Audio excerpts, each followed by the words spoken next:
And we are back. Now, this is the last part of the anomalies in the temples of Peru. This part, we will look at many anomalies, many details, many mistakes, or clues. And this will conclude this full, beautiful presentation with full of knowledge.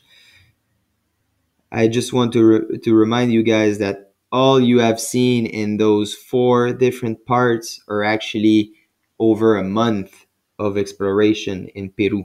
So that's a lot of video, that's a lot of meditation, that's a lot of analysis, a lot of questioning in my mind.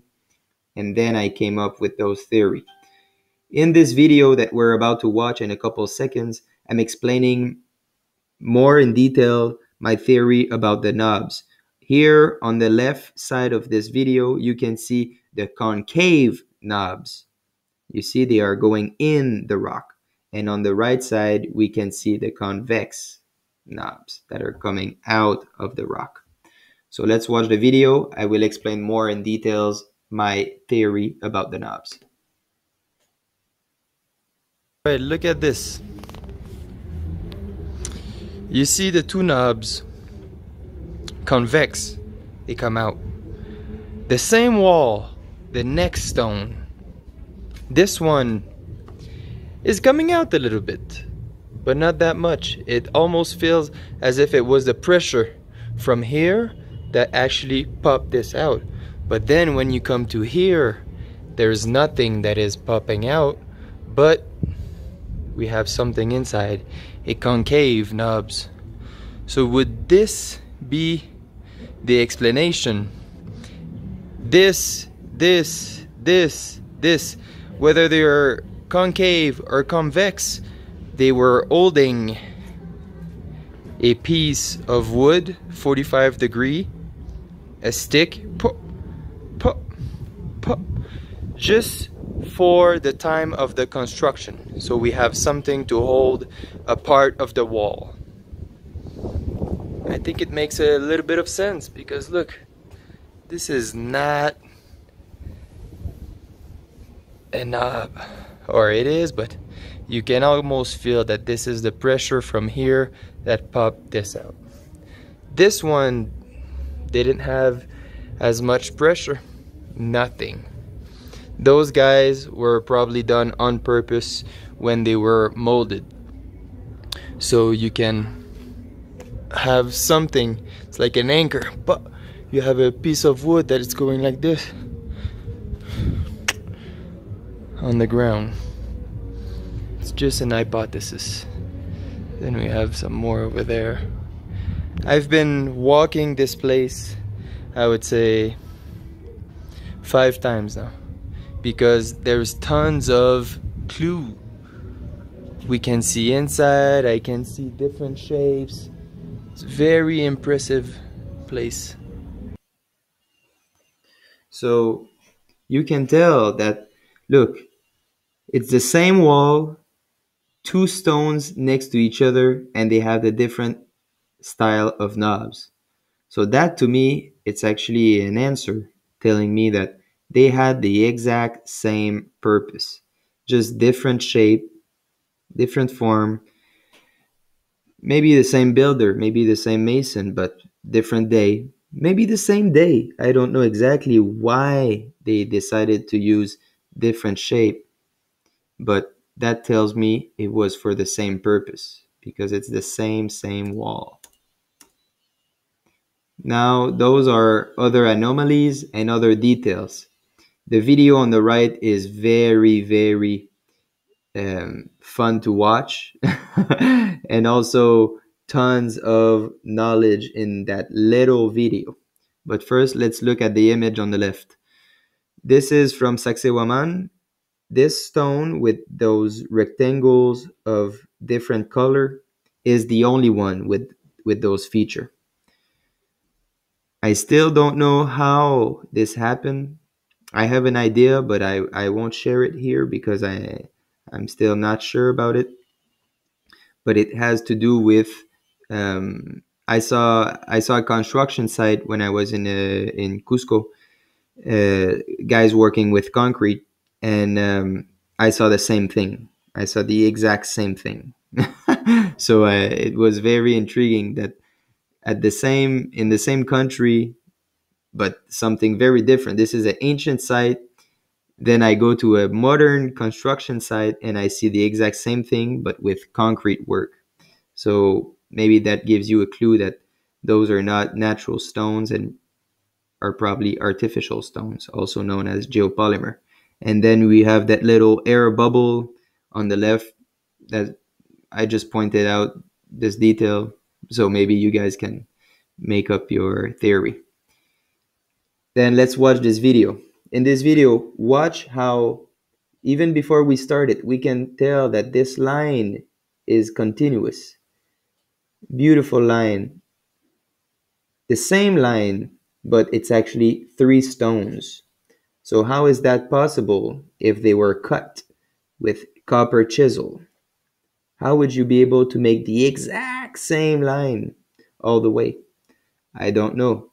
But if they were poured and you would use copper sheets molding molds, this would actually works, because this part over here would actually be one piece of copper.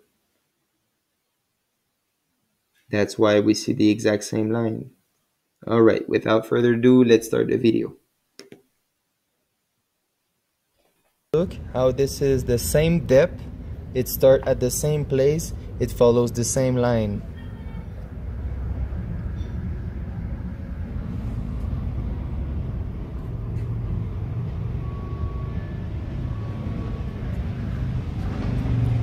So, I don't know how they did the mold, but was that a single piece of the mold?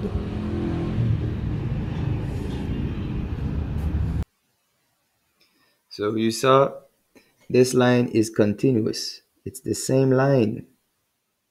Why? Why do you think? And then this is on the same exact wall.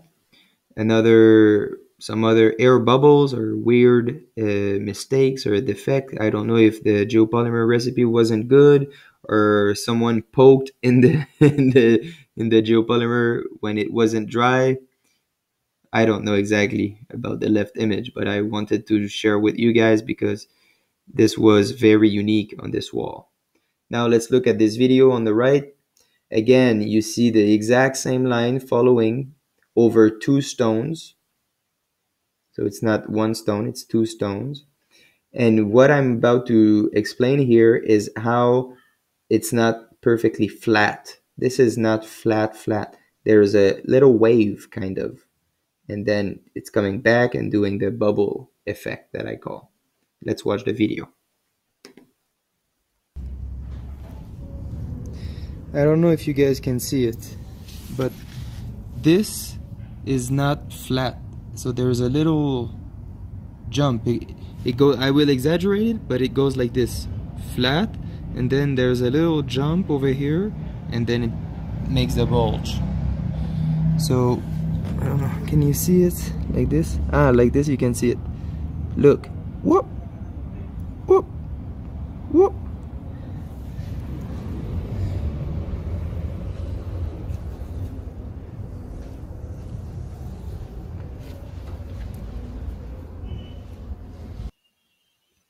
So again, you tell me why. I ask you why. Why? I ask myself a million times. Why? Why is that? And I have my theory. But still, please don't believe me.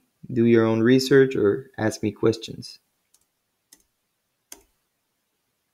Now this is the same wall, but I'm showing you guys how there's different shape of knobs. Here on the left, you see concave knobs, 3 in a row. Then we go in the middle image. We see convex, convex, convex, convex, convex, convex, convex, and then we see concave. Why is that? And then on this right image, we see 2 concave and we see 1 convex. So that's pretty much the proof that they serve the exact same purpose, but just different form. One theory that I have on the reason why, it's just maybe they made the walls by row. So maybe one day they did the bottom row all around the temple. Then the next day they come back and they do this row. And that day they decided to use the concave. And then they come back the next day and they use convex. But they all serve the same purpose, to hold the wall during the construction, and probably also to help lift the rocks. That's just a theory. So why would they do different types of knobs on the same wall if they had different function? I don't think they have different function. I think they have the exact same. Now we're again on the same wall. This is the wall that I've spent many, many, many hours meditating in front. Let's watch the left image. Here we see the inside. This part over here, the flat part. This is the same rock, by the way. This flat part we're not supposed to see. You see at the bottom, it's the joint. So I'm just looking down very close, and you see that beautiful U shape going all the way up, very uniform. And here on this middle image, you see even better the U shape. So that to me looks like you can call it a U shape or a V shape trowel. Trowel. I don't know if I'm pronouncing the word perfectly, but what the concrete guys, workers are using to make the smooth shape. So maybe someone, a mason, was passing after this stone was poured and molded and the rough shape was done. He was passing behind and going in the joints and making that beautiful U shape, making that beautiful bubble effect, that 3D effect that we see on many stones, because they are not flat. They all have that little bubble effect starting from the joints going up, and it's not a huge bubble effect, but it is. So now let's watch this video. Watch how perfect it's starting to go back and how flat it is. Look at this perfection. Like from a little bulge to a perfect flat surface. And it's happening there also. And pretty much on any type of polygonal masonry. Look how we have a little bulge right here. We have a little bulge and then square. Look at this. And the bulge actually, it starts pretty much here. This is the bulging. So I don't know, was it an insertion? How is the bulge formed?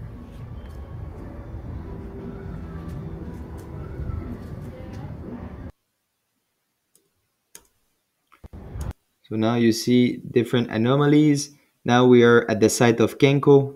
This one was a site in my backyard. And I found this very unique discovery. This big crack, this big gap, this big air bubble. I don't know how to call it. But look, on this image on the left, I'm right next to it. This stone is gigantic. And it's probably going down deep in the ground. But I don't know. I didn't dig. But look how big this is. I just look like a little strumpf next to it. So my question to you guys is, what has caused this fracture in this gigantic stone? Now let's watch at the video. You will see a close-up from this stone, from this crack, and look here on the middle image. The joint is going like this, and in the video you will see it's going like this over this little piece. It's not going in the crack. It's supposed to go over, and then this is the original joint right here. This is the original joint, and then carving over here, and then going back up. Let's look at the video.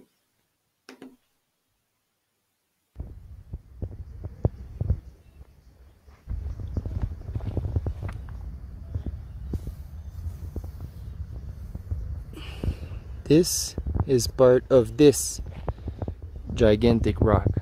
Gigantic. But here is a defect. There's probably a bubble of air that was formed in the mold, or I don't know exactly, but you can tell that this is one rock. And this part here is curving. So this is telling us many things on how the molds were done.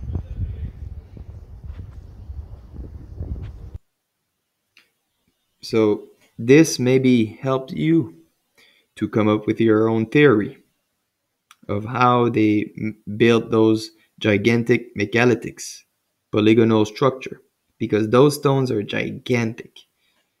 And this crack here, to me, doesn't look that much natural. It looks like concrete work, maybe a bad recipe, maybe under pressure when you place that gigantic stone, maybe the geopolymer wasn't solidified enough, maybe the recipe wasn't good enough, maybe the bond wasn't completed, and then we have this gigantic crack. So this is a close-up from this huge gap.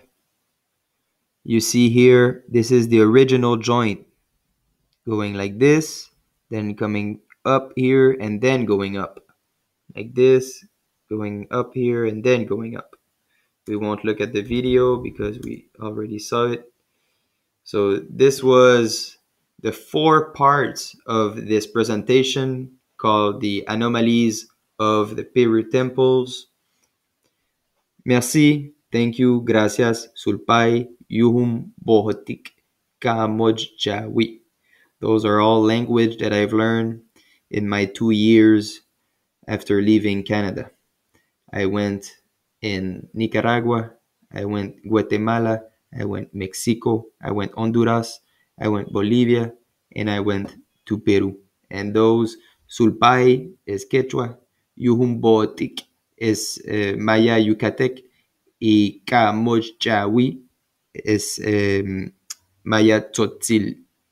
So those are all different language from the past, from those ancient civilization, which is my passion. And here we see myself next to a ancient dick, probably ancient dick made from geopolymer at the site of Inca Uyu. You can find the video of the site of Inca Uyu on my channel. Again, thank you so much for watching this video. If you leave a comment below, thank you again so much. If you like this video, thank you again so much. I'm passionate about those sites, so I will continue to share with you guys. So the more you interact with me, the more I can interact with you. The more question you have, the more question I have, and maybe I have some answer for you. Maybe you guys have some answer for me. So let's all share together and let's grow together and find that knowledge of the past, because the past is the future. This life is a cycle. I love you. Hablamos pronto.